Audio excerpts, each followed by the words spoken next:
possibilidade, digamos assim, infinita de formas de estar no mundo, né? Como a professora falou, mais de 52 letras já temos na sigla, inclusive números, né?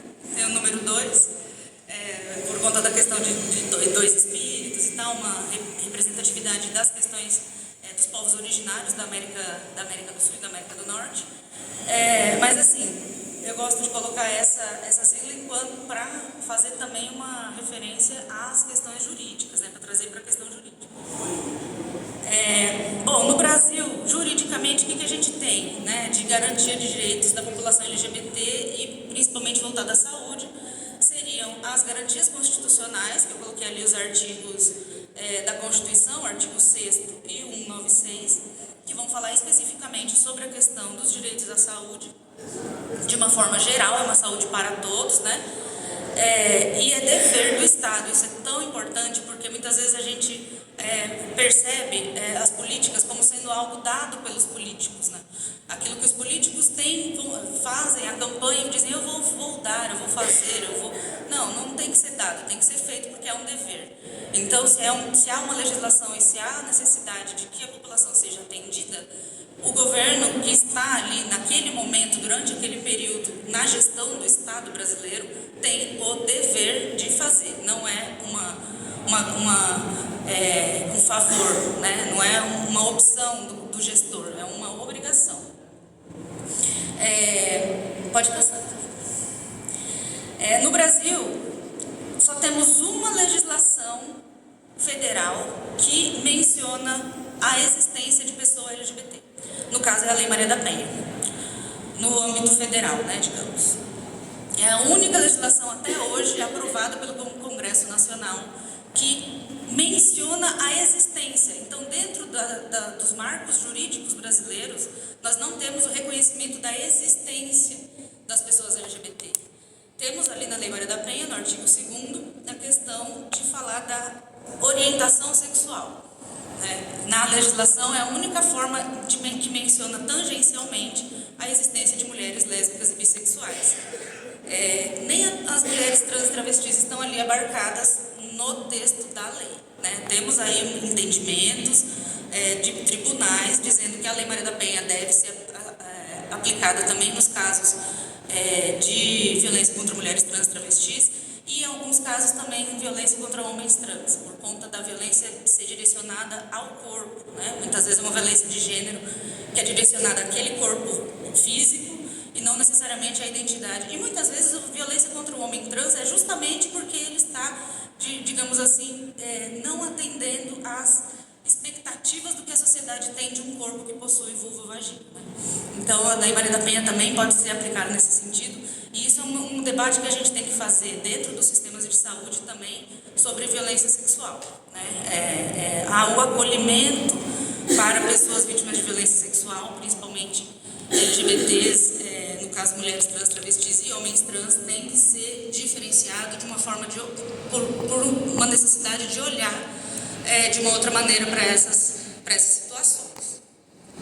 E aí eu coloquei ali a lei do SUS, eu confesso que não é minha especialidade, né? Eu fui estudar para fazer aqui, para estar aqui hoje com vocês, mas eu achei extremamente importante esses princípios que a lei do SUS traz, de universalidade de acesso, da integralidade, da assistência e da igualdade, sem preconceitos, privilégios e, como foi citado, né, a participação da comunidade, que justifica, inclusive, a realização dessas conferências e as consultas, né, a participação efetiva da comunidade, porque, assim, como dever do Estado, a saúde tem que ser dada para pessoas reais, e as pessoas reais que têm que participar e reivindicar e dizer onde estão os problemas para que os gestores públicos possam modificar o atendimento de acordo daquilo que a população está reivindicando. Pode passar, por favor. Jonathan. Bom, de legislação que a gente vai ter é isso, né? E aí depois a gente tem cortes superiores decidindo sobre o direito das pessoas LGBTI+. O nosso Congresso sempre foi avesso a essas discussões. O Congresso Nacional, existem algumas propostas de lei para que seja criminalizada a LGBTfobia, para que seja existe uma lei que é uma proposta legislativa de Estatuto da Diversidade Sexual, que é uma lei bem completa, que vai abarcar várias questões, não apenas a violência, mas o direito à educação, o direito à saúde, de outras formas, o direito à parentalidades. E essa legislação está parada e não sabemos quando vai andar, se vai andar em algum momento dentro do Congresso Nacional. A partir dessa inércia do Congresso Nacional, é que os tribunais superiores, né, o STJ e o STF, vêm dando decisões por meio do judiciário para resolver questões práticas da vida real das pessoas reais. Não é porque o Congresso não quer avançar nessas pautas que as pessoas deixam de viver, deixam de morrer, de estar, né, adotar, fazer procedimentos de saúde, enfim. Então, dentro das decisões mais emblemáticas que a gente tem hoje no Brasil, temos a possibilidade da união estável e casamento, né, que foi entendida pelo STF, a equiparação da união civil, né, da união estável com os direitos do casamento. Então, isso está garantido por uma decisão judicial no direito brasileiro. A questão da adoção, que pelo ECA já era possível haver adoção individual, então qualquer pessoa, mesmo sendo LGBT, poderia fazer uma adoção individual, mas essas decisões do Superior Tribunal de Justiça vêm para dizer que é possível casais LGBTs adotarem crianças enquanto casais. Então não é necessário só uma pessoa fazer a adoção e depois a outra fazer um processo de reconhecimento do que se diz da adoção à brasileira, né? O STJ já considera e o STF também, é possível casais LGBTs proporcionarem, entrarem nas filas de adoção, enfim. E por último, temos aí a criminalização da homotransfobia em 2019, que eu considero uma gambiarra jurídica, onde o STF entendeu que as violências praticadas contra pessoas LGBTs têm mais ou menos a mesma fundamentação do que as violências praticadas contra pessoas negras. Então, porque uma violência LGBTfóbica ela é direcionada a um grupo específico de pessoas por conta das características que elas apresentam, sejam biológicas ou de identidade, ela é equiparada ao racismo. Porque a violência contra pessoas negras ela é uma violência a partir de como a pessoa se apresenta no mundo, daquilo que está na pele dela, daquilo que está no corpo. E é direcionada a um grupo de pessoas que apresentam determinadas características. Então, assim como há o racismo por conta da pessoa ser negra ou ser vista como uma pessoa negra, a criminalização da homotransfobia vai se enquadrar na mesma regra do racismo, tá? E aí é isso que a gente tem de legislações e de decisões judiciais, assim, e depois nós vamos ter decisões administrativas, o que é uma precariedade muito grande para a população LGBT, porque uma decisão administrativa ela pode ser revogada a qualquer momento, dependendo da vontade dos gestores. Então, qualquer gestor que entra, a gente viu nos últimos 4 anos do último governo federal o que aconteceu, o desmonte com a saúde, com a educação, que foi sendo promovida por conta de decisões com o meio ambiente, por conta de decisões administrativas. Então, ter apenas decisão administrativa para respaldar um direito é muito precário, né? Nós precisamos de marcos mais importantes, mais efetivos.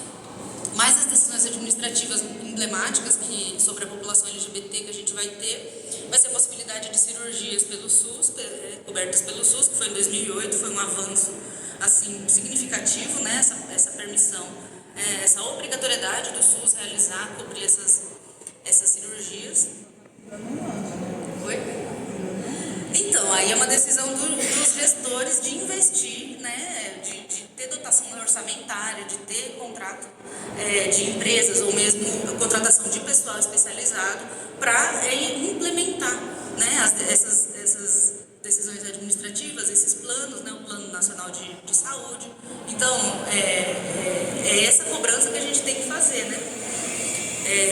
Tivemos aí a decisão administrativa do nome social, que foi em 2016, que também, muitas vezes, cidades como Dourados, a gente tem uma dificuldade imensa com uma coisa que é simples, que é apenas respeitar o nome social da pessoa. É algo que todo mundo já faz, ninguém chama aquela cantora famosa de Larissa, né? Todo mundo sabe que o nome dela é Anitta, né?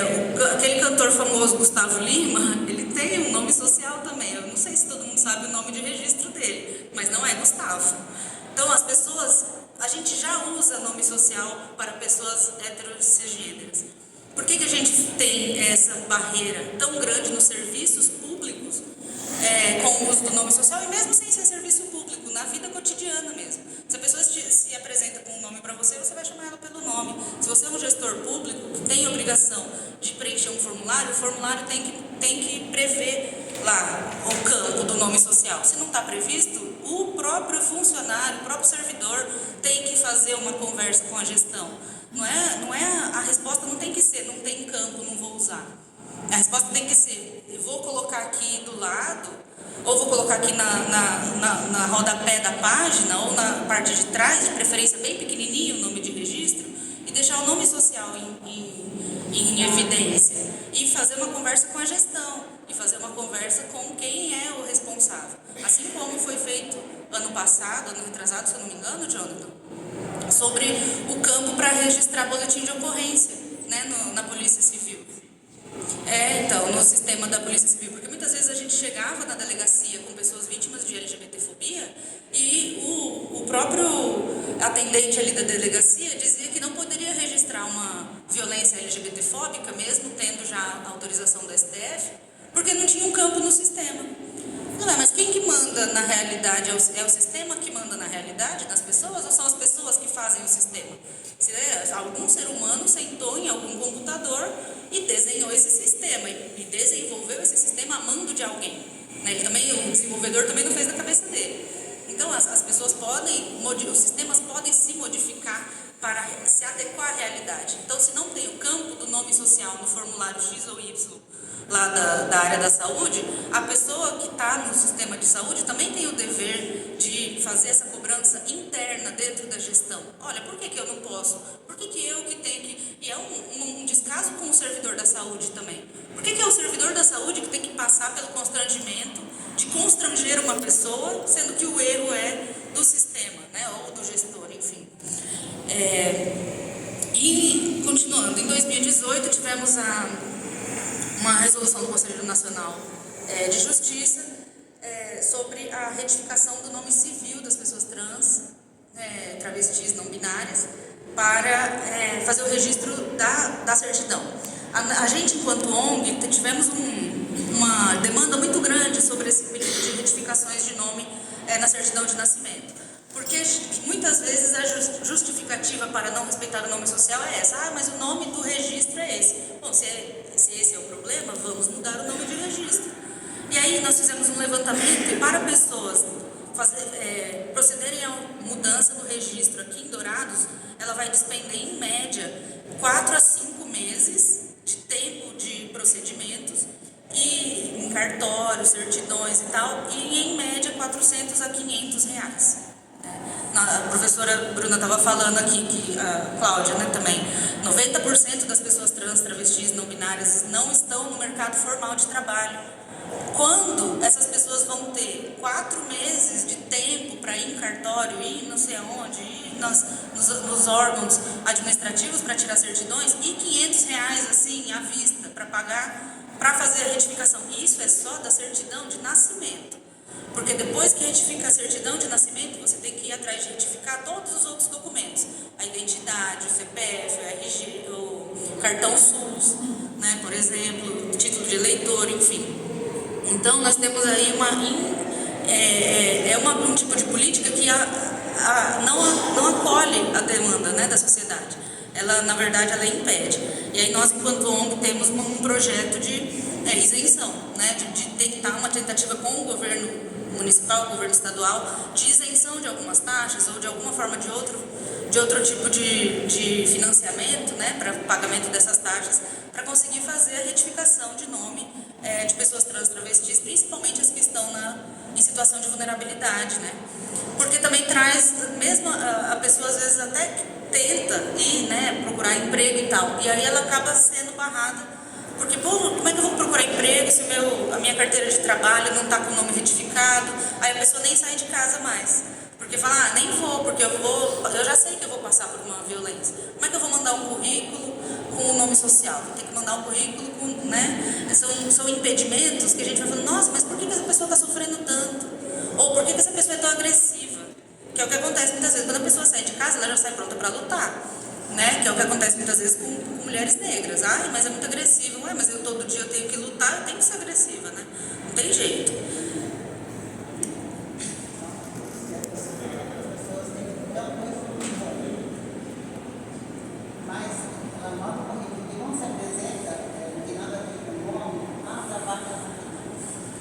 Sim,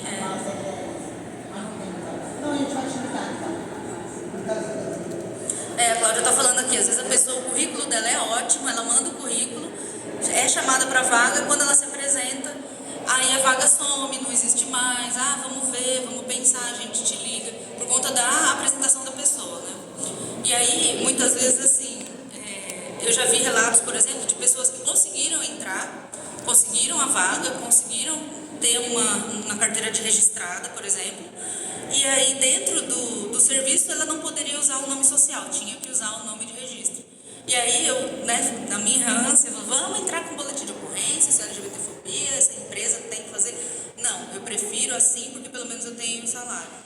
Então assim, a luta aqui em Dourados e no Mato Grosso do Sul, ela passa muito pelo medo de ser morto, de ser morta, mas também pelo medo da fome, de passar fome mesmo. Porque as pessoas não querem, não conseguem ter força para ir, nem fazer o boletim de ocorrência de uma violência extrema que elas sofreram, porque elas têm medo que aquele policial que está ali conhece alguém que ela conhece, ou que aquela pessoa contra quem ela está fazendo a denúncia vai conhecer pessoas do entorno da sociedade, ou vai conhecer outros empregadores que também vão impedir que ela tenha emprego. Então, assim, em Dourados a gente tem muita LGBTfobia, que as pessoas relatam, que as pessoas procuram ajuda, e quando você fala, a ajuda principalmente passa por registro de boletim de ocorrência e processo judicial, a pessoa fica com medo. Fala, não, então deixa. Não, mas ele vai ser ouvido? Não, mas ela vai ser chamada? Vai. Fala, não, então não quero. Então, assim, a gente tem uma subnotificação gigantesca de violência contra pessoas LGBTs aqui, do conhecimento que eu tenho daqui de Dourados, por conta desse medo, assim, constante de que a pessoa, mesmo todo mundo sabendo que ela é LGBT, ela ser retalhada porque ela reclamou de sofrer violência por ser LGBT, né? Então, isso é um problema gravíssimo que a gente tem em Dourados.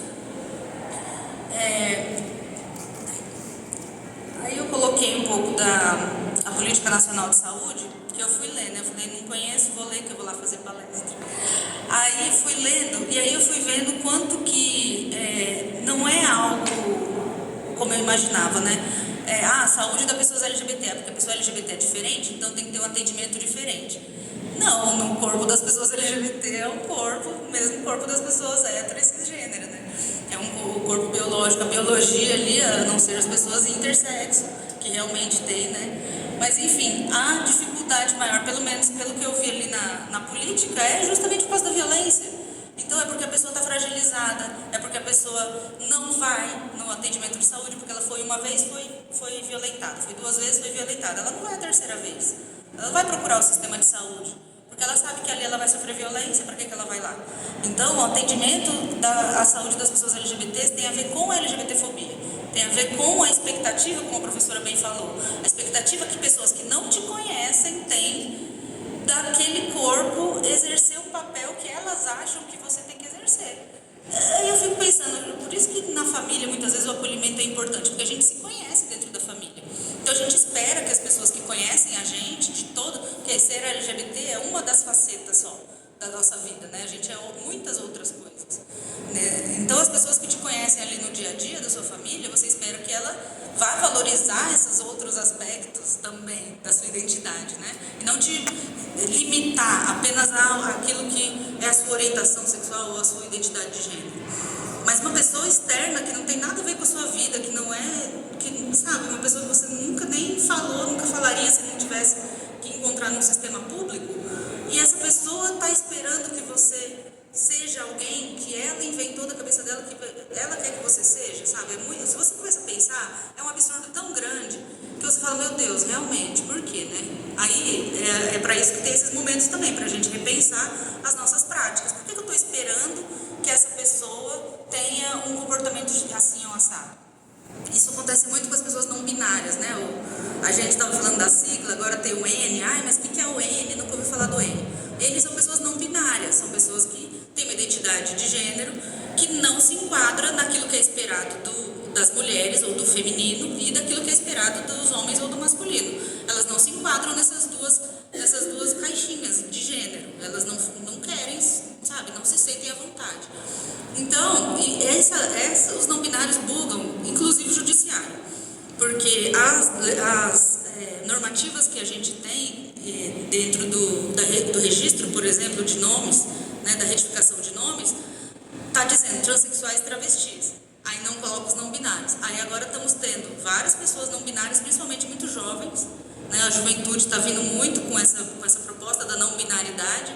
Não, eu não quero fazer aquilo tudo, toda aquela lista de tarefas que dizem que as mulheres têm que fazer, mas eu também não quero fazer toda a lista de tarefas que os homens são esperados de fazer, essa masculinidade tóxica, red pill e tal.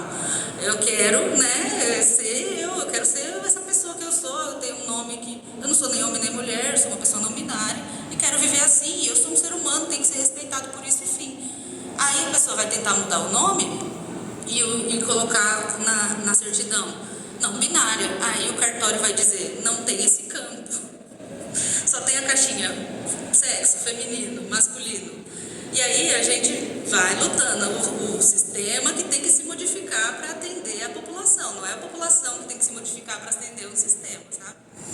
Então eu achei muito interessante, assim, trazer essas questões para a gente pensar. Pode passar um pouco. Aí sobre a questão da LGBTfobia em si, pode passar, por favor. Ela foi equiparada ao crime de racismo. Então, toda a lei de combate ao racismo vai poder ser utilizada para combater a LGBTfobia. Então, inclusive, quando a gente faz o pedido de registro de boletim de ocorrência, a gente pede para registrar como injúria racial ou racismo de cunho LGBTfóbico, né, para deixar ali registrado que foi um tipo de racismo, né, específico para a população LGBT. E aí todos os artigos que tem lá na lei de racismo vão poder ser utilizados, né? Inclusive, alguns que eu achei interessante aqui, ó, impedir ou obstar o acesso de alguém a qualquer cargo da administração pública, direta ou indireta. Por exemplo, eu não vou te dar esse cargo porque você não está adequado, sabe? Muitas vezes a gente tem isso no serviço público. Serviço público todo mundo é igual, não é não. A entrada pode até ser com uma base meritocrática, né? Um concurso público, todo mundo estudou, foi lá, fez concurso público. Depois que entra, você vai ver, tem pesquisas já dizendo que as mulheres, principalmente mulheres negras e as pessoas LGBTs estão na base do serviço público, ganhando os menores salários do serviço público, enquanto homens brancos e pessoas heterossexuais e cisgêneras estão nos cargos de direção, que ganham mais, tem mais visibilidade, tem mais maior poder, né, de decisão. Então, nós temos a LGBTfobia também não só no espaço privado, mas no espaço público também. Isso às vezes é invisibilizado. Você no serviço público todo mundo fez a mesma prova, é igual. Não é. Dentro do serviço público a gente sabe que tem as carreiras que são indicadas, né, que as pessoas são indicadas, e as pessoas LGBTs vão ficando para depois, as mulheres, principalmente as mulheres negras, vão ficando para depois, porque não tem formação, porque você é difícil, pessoa difícil de lidar, sabe? Não mas o mundo é difícil para eu lidar com o mundo, então como é que eu não vou ser difícil? Né? É uma questão assim, a culpabilização da vítima, né? Você é vítima de LGBTfobia, mas também vai ficar saindo aí desse jeito na rua, sabe? Você que não está se adequando. Não é. Os direitos são para todos e todas as pessoas. Que, sabe? A nossa Constituição é essa, a nossa proposta de Estado brasileiro é essa. Então não tem que ter nenhum tipo de barreira de acesso a serviços, de acesso a cargos, por conta dessas questões da diferença natural que existe entre os seres humanos, né? Cada ser humano é um.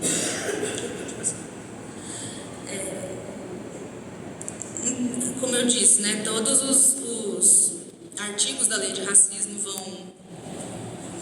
vão ser utilizados. Isso. E aí, a questão da denúncia. Eu sempre reitero, toda vez, a denúncia é importante. Ah, mas não vai dar em nada. Não importa. Por que não importa? Não, mentira, importa, óbvio. Mas assim, o fato de registrar traz dados para políticas públicas. É isso que eu quero dizer. Ela importa, óbvio, se a pessoa vai ter uma resposta ou não.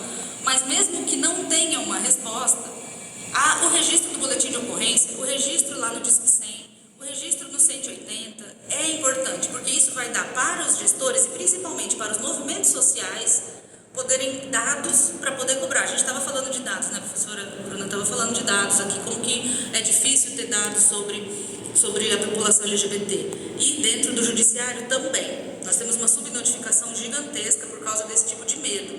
Ou do fato das pessoas muitas vezes não entenderem como funciona, né, o sistema judiciário, que realmente é um labirinto, né, e também muitas vezes quem explica não explica direito.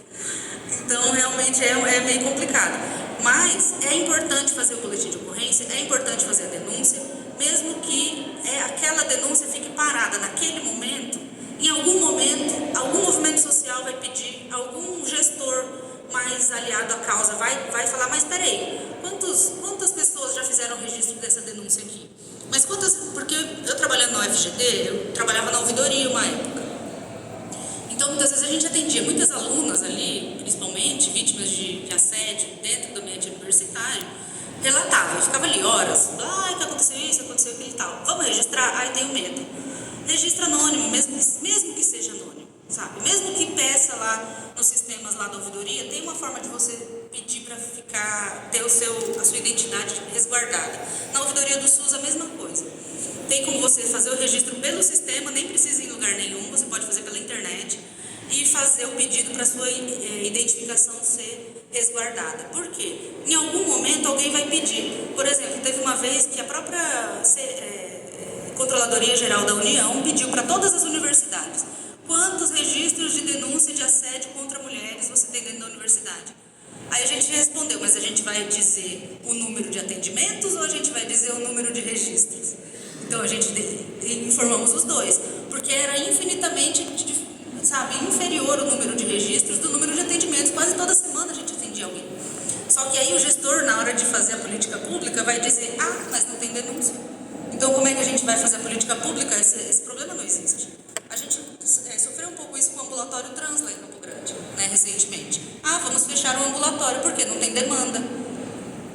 Mas como que vai ter demanda se você nem divulga que existe o ambulatório, né? Ou se as prefeituras não encaminham para Campo Grande. Então, assim, os movimentos sociais, muitas vezes, eles são uma voz que tem que ser ouvida, assim como está previsto lá a participação da comunidade. A comunidade organizada nos movimentos sociais tem que fazer as reivindicações e utilizar essas informações também. E ter rede de apoio. Eu sempre falo para as pessoas: sofreu uma violência LGBTfóbica em algum ambiente. Vamos fazer denúncia? Não vá sozinho ou sozinha. Vá com alguém. Vá acompanhado. E de preferência com o celular pronto para gravar. Se alguém falar que eu falei isso, eu vou falar. Mas enfim, vai acompanhado, sabe?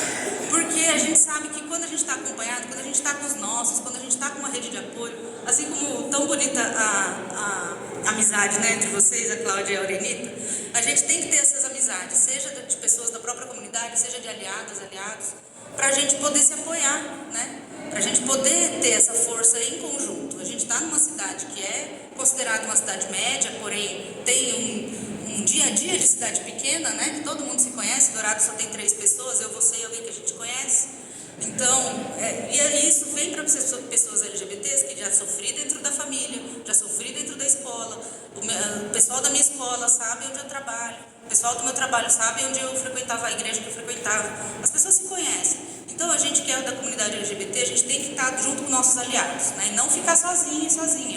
Porque é a sensação de solidão também que vai trazer, vai agravar, né? Esse sofrimento mental, esses outros problemas. Então é isso, gente. Na delegacia passada, na cadeia, foi meu nome, nós vamos todo dia fazer a visita na delegacia com as meninas. Eu fico olhando, como é que eu tinha controle disso? Mas o seu nome já está lá.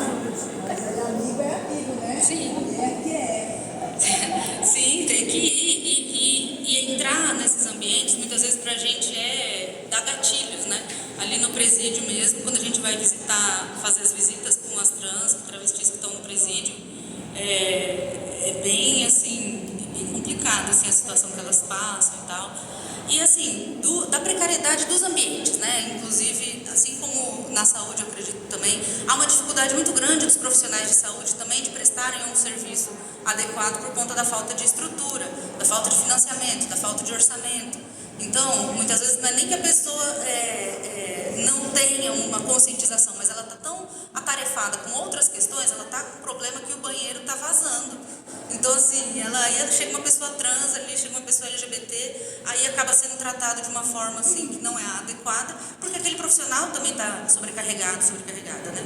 Está com dificuldade com a estrutura dos sistemas de saúde, dos ambientes. Então, também tem essa obrigatoriedade do Estado de garantir condições de trabalho, né, para a população e também para os servidores e os funcionários da administração pública. Bom, gente, é isso. Eu fico à disposição de quem quiser fazer alguma pergunta, conversar depois, trocar uma ideia. Sigam a Ativação no Instagram,